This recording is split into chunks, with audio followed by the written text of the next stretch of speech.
Welcome back to another episode of Minister's Message. If you're watching this on Friday or early on Saturday morning, then can I encourage you to come along to our church barbecue. Note the location and the time, 10:30 a.m. until 3 p.m. If you're able to book, that would be great, just so we have a rough idea of numbers. But otherwise, just show up. It's for a time for a church family and anybody else to come along. There's going to be a barbecue, a beat the goalie, lots of food and tea and coffee. Be great to see you there.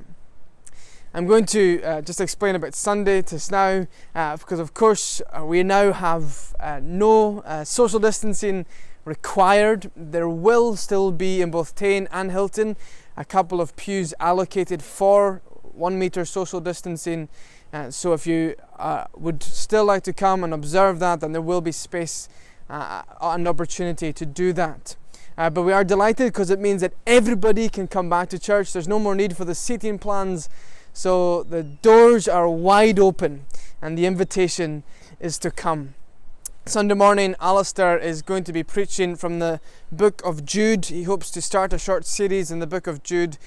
Jude just has one chapter in it, but he's going to hopefully have 3 or 4 sermons working through that book, second last book of the whole Bible. And in the evening, I'll be preaching from Psalm 16. Every time I come to the ocean, to the sea, it's an opportunity just to press pause. And that's the title of my sermon, to just press pause as David, he recommits and shows his commitment to the Lord his God. I'm also down here at the sea. I'm often got the sea as a backdrop in these videos, but you'll remember last month that we were working our way through different jobs that were Christians were doing. And I really wanted to find a Christian who works at sea. Now, we have lots of fishermen who go out for a few hours throughout each day, especially in the summer. But there was many people I tried to contact who are Christians and who work at sea, but they were all at sea, and so were unable to do a wee video for me. Calum has just returned from his latest trip to sea. I'm so delighted for this video that he shared with us. It's so encouraging, and it just gives us an insight into what life is like at sea as a Christian. Hi, my name is Calum and I'm from Stornoway. I work as a deck officer in the Merchant Navy, and the ships I sail on carry liquefied natural gas to ports all around the world. My day-to-day work consists of bridge watchkeeping, which is the navigation of the ship, and maintenance of equipment for navigation and equipment on deck. I'm also the go-to guy for any issues in safety or any medical issues. Being a Christian at sea presents opportunities and challenges. The main challenge is being away for 3 months or more from the fellowship that I have at home. This fellowship is through friends, family, and through the church.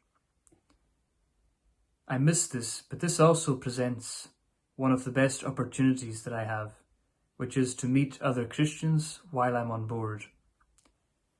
On almost every ship I've been on, there has been at least one Christian that I can converse with and have fellowship with. The first guy I met was called Gary. He was from the Philippines, and he asked me one evening if I was a Christian. From there, we had a lot of fellowship, and I remember distinctly his very well-used, well-thumbed Bible, and that he had written wee notes and underlined passages on almost every page of that Bible. I remember it because it was such a beautiful thing to see. On 2 occasions, I managed to round up enough guys to have a wee Bible study group. This consisted of 2 guys who I could have fellowship with, and a few guys that just came along because they were interested. These were a great blessing to me in preparing something to say and in just listening to what the guys had to say. There were 2 ships on which we managed to get this done, One was very early on and one was recent. I pray for more opportunities like this to come. Another way in which I have an opportunity is what I believe to be very important, and it's to show my witness through the work that I do. I believe that as a Christian, I should be as good as possible at my job. So I have to ask myself, do I show up on time? Do I show integrity in my work, in my conduct? I have to ask, am I a trusted member of the team? Can people rely on me? And do I show love in the way I deal with others? It can be difficult. It tests your patience. It tests everything you have, because the ship is your world for 3 months. You can't choose who's with you. You just have to get on with it. Normally we have no problems, but there are times where patience is required. There have been opportunities for me to witness. I tell them about myself. I tell them about what I believe in. And at these times, I pray that the Lord would bless the words which He gives me. There are times, though, when it's difficult, when I feel it's best not to say something.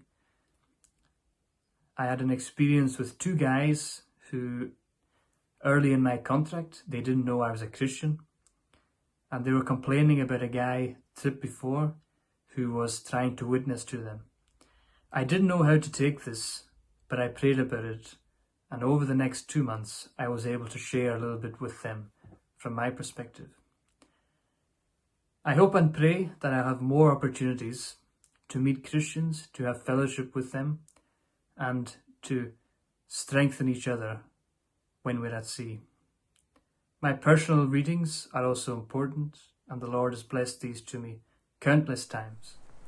Thank you so much to Calum for sharing that video with us, talking to us about the challenges, but also the opportunities. Amazing to think of them having that Bible study on board, but it must be a hard environment to be a Christian, especially when you're isolated and away from your family and the fellowship for months at a time.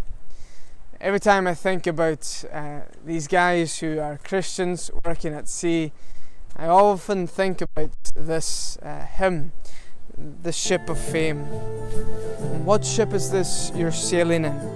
The wondrous ship of fame. This ship is called the Church of God, and Christ's the captain's name. Come, join our happy crew. We're bound for Canaan's shore.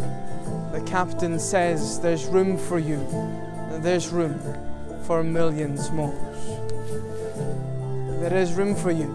If you have not come already, then come on board. Well, I do hope and pray you have a blessed weekend, and may the Lord be with you.